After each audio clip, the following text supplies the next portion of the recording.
The household cavalry has dual roles.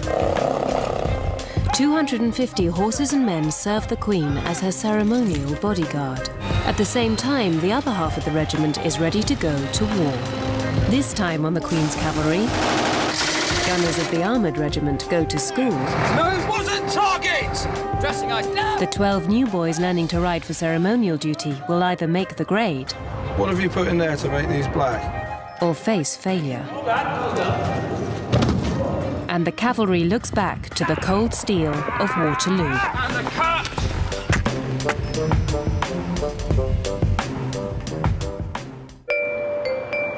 Week 14 for the trainee cavalrymen of the riding school is make or break time.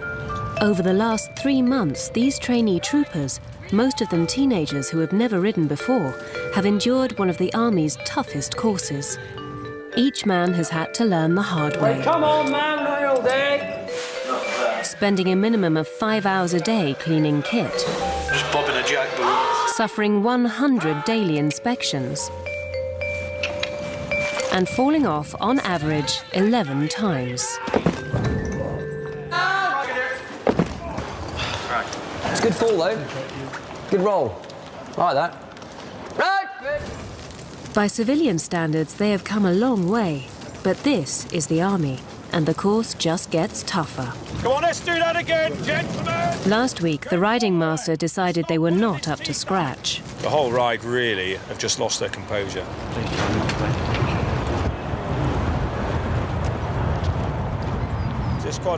It's Trooper Adrian Van Loon who's been having the worst of it.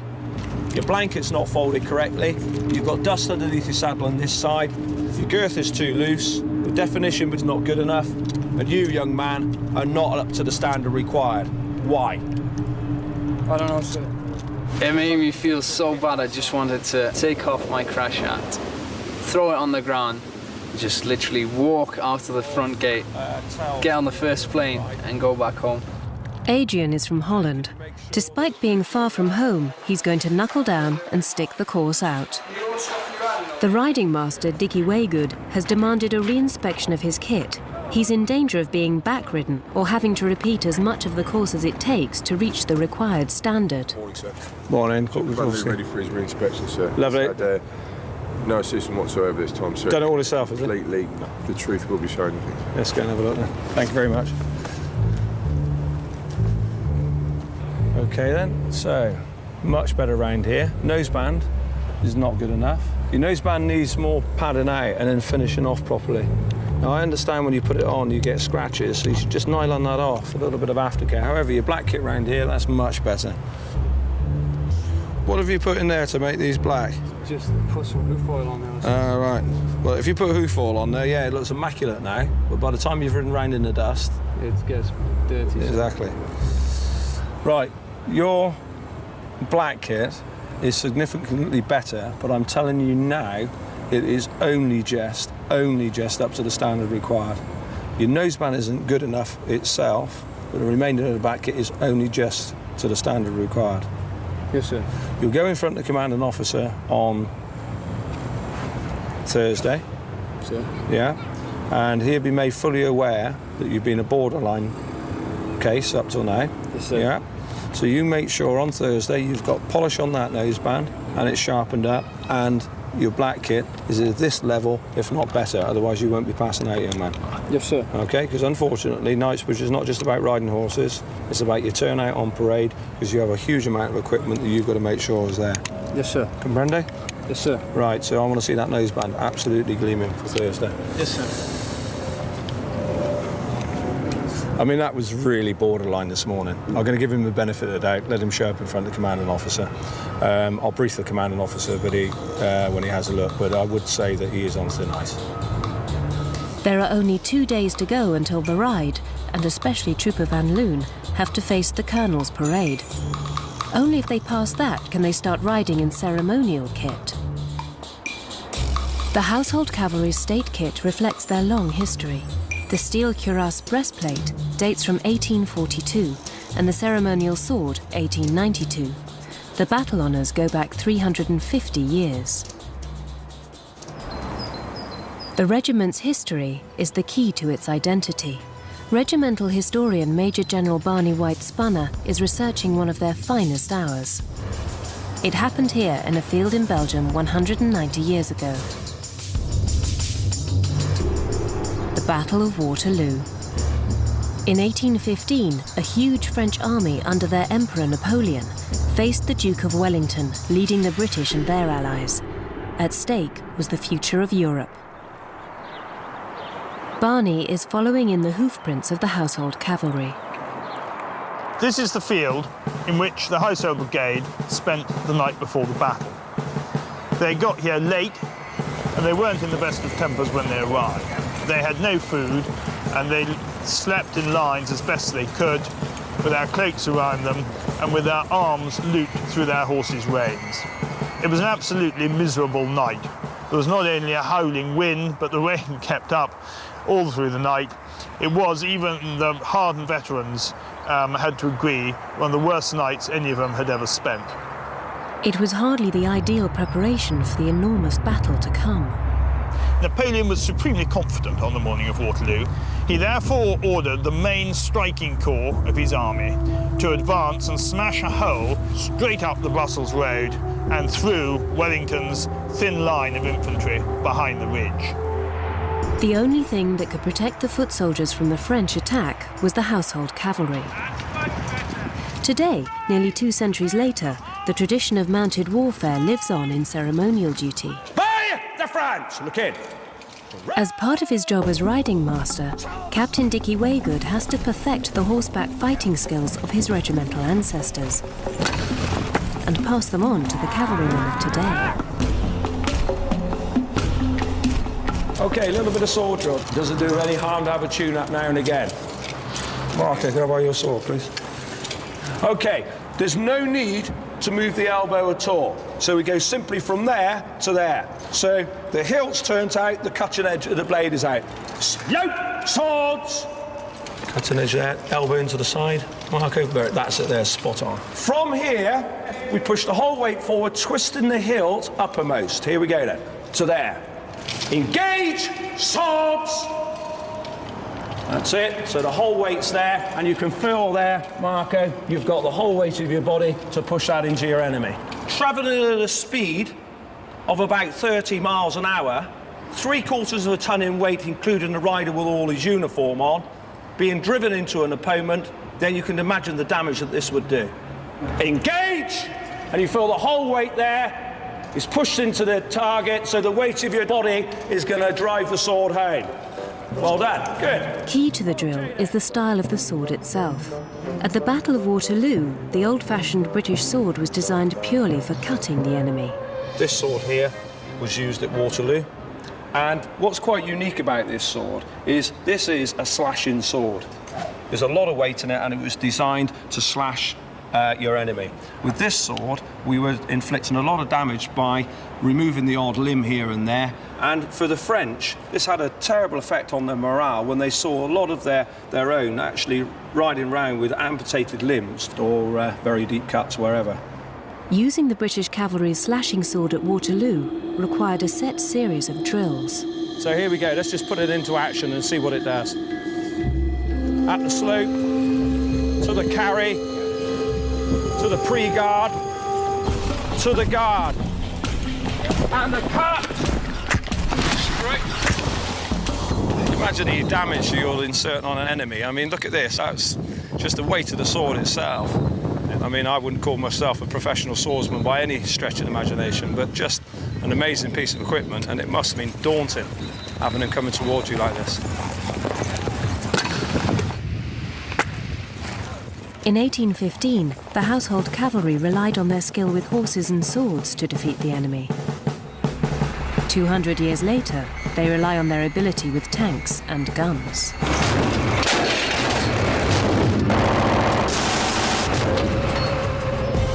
The armoured regiment is constantly training for war. At the Army's gunnery school in Dorset, 12 new scimitar tank gunners are heading for the live-firing ranges.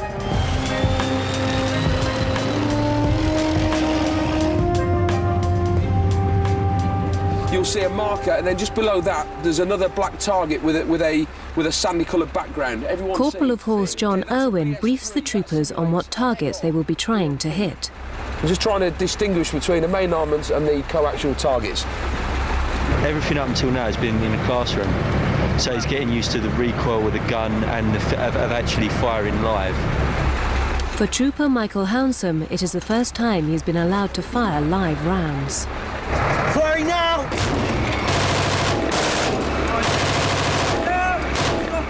As part of the Household Cavalry's battlefield reconnaissance role, the main armament is used primarily for self-defence.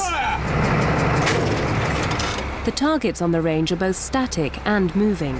Targets! No, it wasn't. It was left and out. It was nowhere near the target. Firing now! Same place. Left and out, gunner! Left and out! There's a lot more pressure there. Your instructors are pushing you constantly, because they're training us for a situation that's going to be real and dangerous. The gunner uses two wheels to aim the turret. Left hand for up and down, right hand for left and right. Once the turret is lined up to the target, he selects either the 30mm cannon or the 7.62mm machine gun. 1 in 4 rounds is a tracer, phosphorus tipped so that the gunners can follow the bullets and walk the stream of fire into the target. Target left! No, it wasn't target! Left! Trooper Hounsome is struggling to find his mark. Listen, when I say Sabo, Travis right, I mean Travis right until I say steady. Then you start going slower, don't you? Well, let's start doing it then. I thought you'd be better at this. You're not. You're not pulling it off at the moment. Scan your arcs again.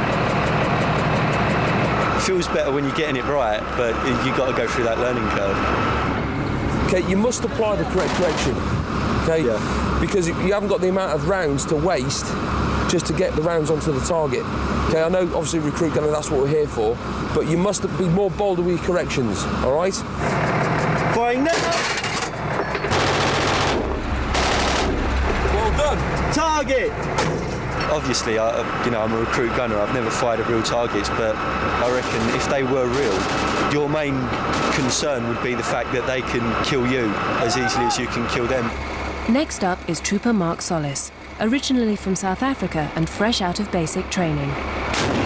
Your adrenaline pumps, your heart is going, you're thinking, well, come on, let's get in there. You just want to, you're like a terrier, you just want to rip everything apart.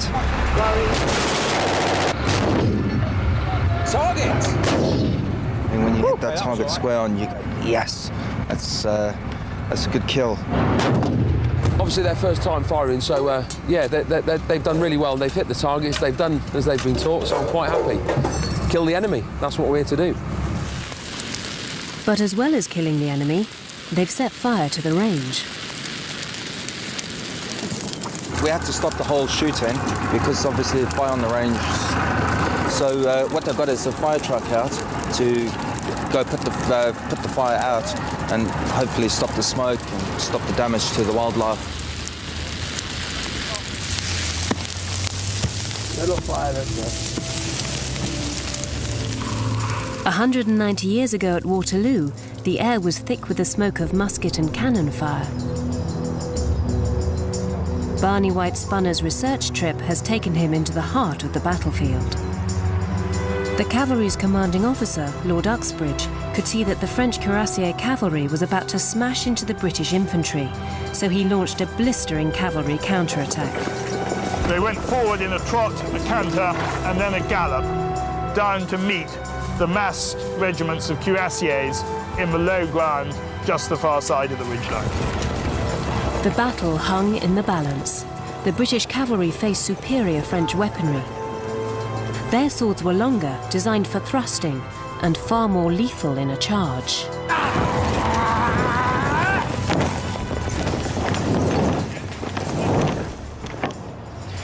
The first Life Guards and the Blues ran smack into 700 to 800 of the French cuirassiers. These cuirassiers were the elite of the French cavalry. This bloody clash was to become a defining moment of glory for the Household Cavalry. The perfect opportunity for some of the leading soldiers to make their names. Captain Edward Kelly was undoubtedly the hero of the moment, and there's no doubt that his action here was one of the most crucial in defeating the cuirassiers and the whole French attack. Kelly ran headlong into the commanding officer of the 4th Regiment of Cuirassiers, Colonel Habert. Running him straight through the body, Kelly then, rather strangely, in the chaos of a cavalry charge, dismounts to cut off his epaulets, which he wants to keep as a trophy. The effect of their colonel going down and the impact of a Life Guards and the Blues charge was too much even for these elite cuirassiers, and within 5 or 6 minutes they were sent reeling back to an area of a sandpit which used to be roughly where that house is now on the Brussels Road with the trees around it. On the other flank from Kelly, the 2nd Life Guards entered the fray. Pride of place amongst the 2nd Life Guards in this engagement must go to Corporal Shaw. He was a giant of a man and a huge regimental character who worked out a very effective technique. Knowing that their swords were shorter than the cuirassiers and liable to break, their policy was to hit them in the head with the hilt. Shaw called it topple them or turn them. It worked remarkably well. They killed 10 men in the bottom down here. He's reputed to have killed another 10 men, his sword to have broken, him to have lost the hilt, and he was last seen having taken off his helmet and using it as a flail around his head, knocking down French lancers. Shaw's body was found the next day on a dung heap, surrounded by French dead. By the narrowest of margins, Wellington's forces had won the day. The French threat to Europe died at Waterloo. Napoleon had fought his last battle. 200 years ago, battles stopped at dusk. Today, troops are expected to fight in the dark. The trainee gunners regroup for their first night firing exercise. The Household Cavalry often uses the cover of night to penetrate far behind enemy lines. That's too big a ranging burst. Too big a ranging burst. 4 to 5. No. Ranging burst. You're not on target yet, are you? Instructor John Irwin has a direct style of tuition. No, the one you were on, clown! But Trooper Mark Solis is enjoying every minute. Tonight we've just been doing our first live firing at night time, which was obviously a first, but absolutely brilliant. Night firing requires using the scimitar's thermal imaging capabilities. Target! Firing now! You can obviously see more of what your rounds are doing than during the day, with the tracer and all that. And the machine gun, absolutely brilliant. Well done, well done! He's doing really well. Obviously, because of the brilliant sights we've got, the thermal sighting system allows us to hit targetry. Target! And pick up things as well in the night time as it does in the daytime. So that's what makes us a good fighting force at night. Target! Firing now! Target 3 rounds! The feelings, the sounds, there's no way to describe it, but just you have to be there to feel it, if you know what I mean. Once these troopers have completed the gunnery course, they could find themselves deployed on active duty anywhere in the world within weeks.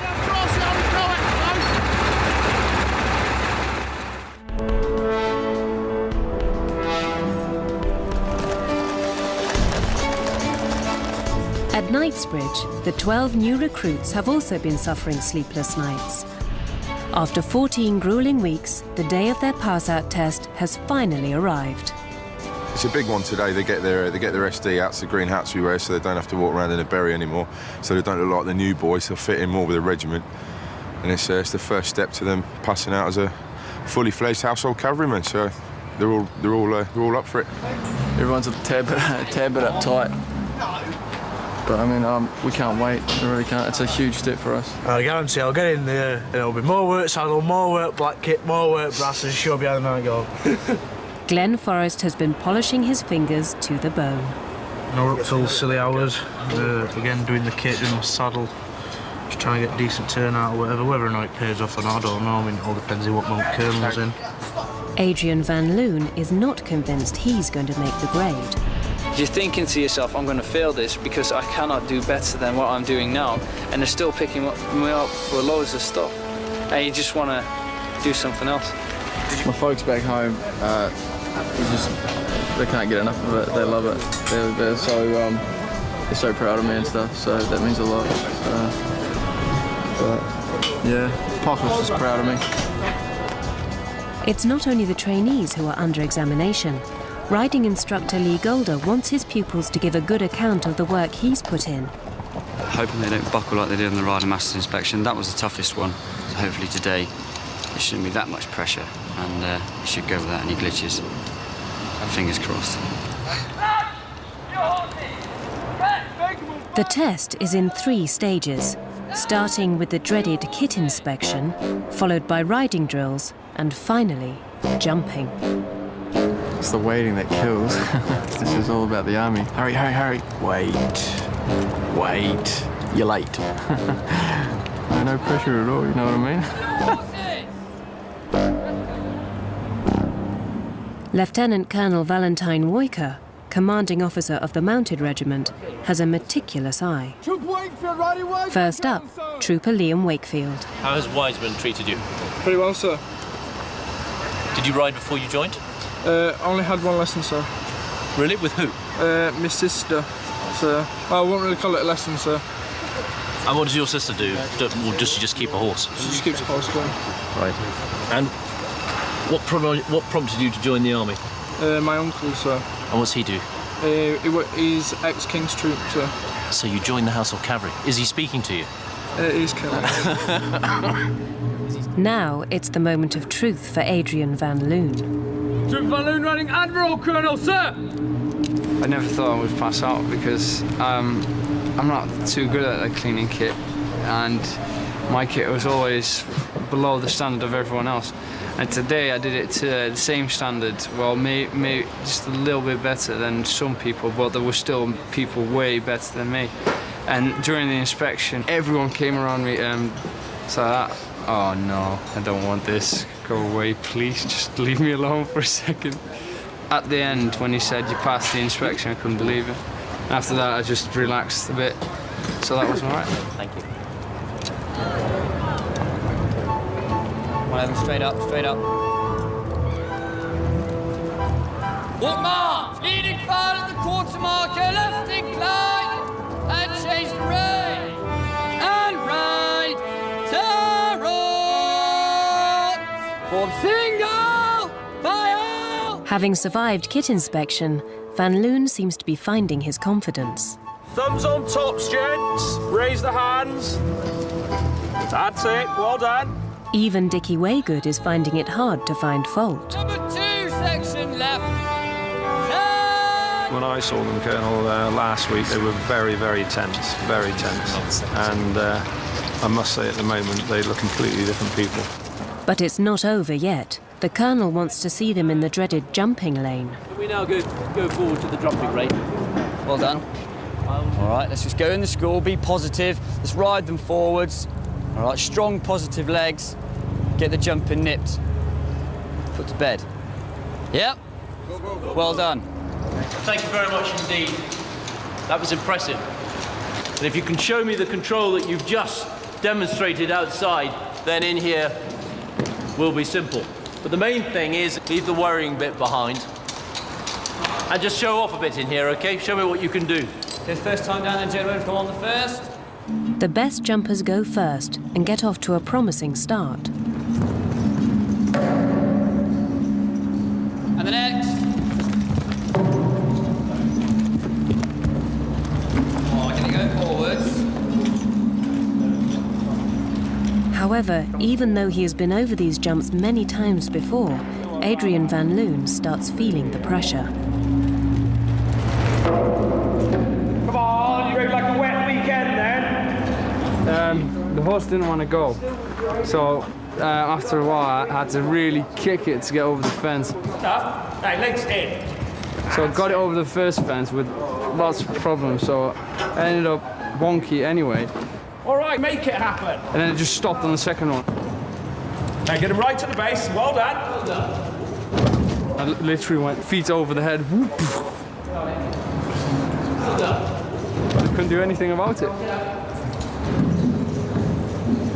That was a bad fall. Bad fall. Couldn't make it go over that fence, even though other people could, but it's such... I've only ridden this horse 2 days now, and it's quite hard. Van Loon's tumble may be embarrassing, but the Colonel knows all too well how much guts it's taken to survive the last 14 weeks. They've come an awfully long way in a very short period of time, not least of which is to conquer their own fear. To round off the test, a spot of extreme saluting, name, rank and number whilst jumping without reins. Next up is Glen Forest.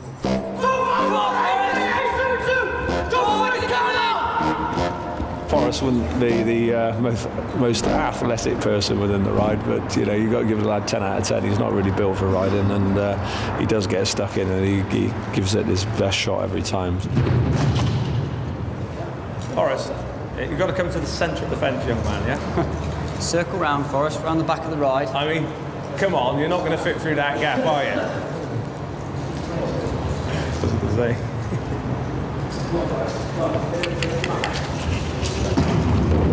Forrest, right, stop. You're not giving the horse a chance, yeah? Get him going again, soft with your hands, and just, that's it.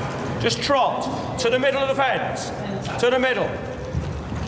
Well done. Good. All of you, I suspect, have come an extremely long way. You've learnt some new skills, and you've mastered a new discipline. I look forward to seeing you for the big day and the kit ride pass out. And can I please encourage all of you to invite your family and your friends to that day. That is your day to show off to your families what it is that you have joined and what it is that you've managed to achieve. Well done, you. I thought that was superb. Performed well, flat work was just awesome. Section rep was good, outstanding. No one expects perfection after only 3 months, and despite all the ups and downs, they've all passed and are awarded their regimental caps. Chuffed to bits, couldn't even get on a horse for the first like 2 weeks, and like, if you wanted to learn stuff like that on Civilian Street, you wouldn't be able to do it in the amount of time we've done it in. Adrian Van Loon is more surprised than anyone at passing. Before I came here, I took up riding for just a couple of days, and it was terrible, horrible. So now I'll show them how it's done, hopefully. Top of the class is Kiwi Hookham. Well done. Good. Okay. I'm chuffed. You can't remove the smile. It's awesome. It's an awesome feel. You can't explain it. It's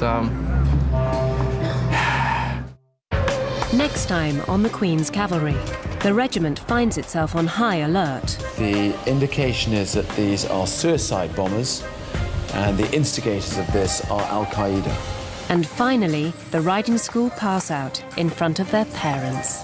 He looks like a man. Return!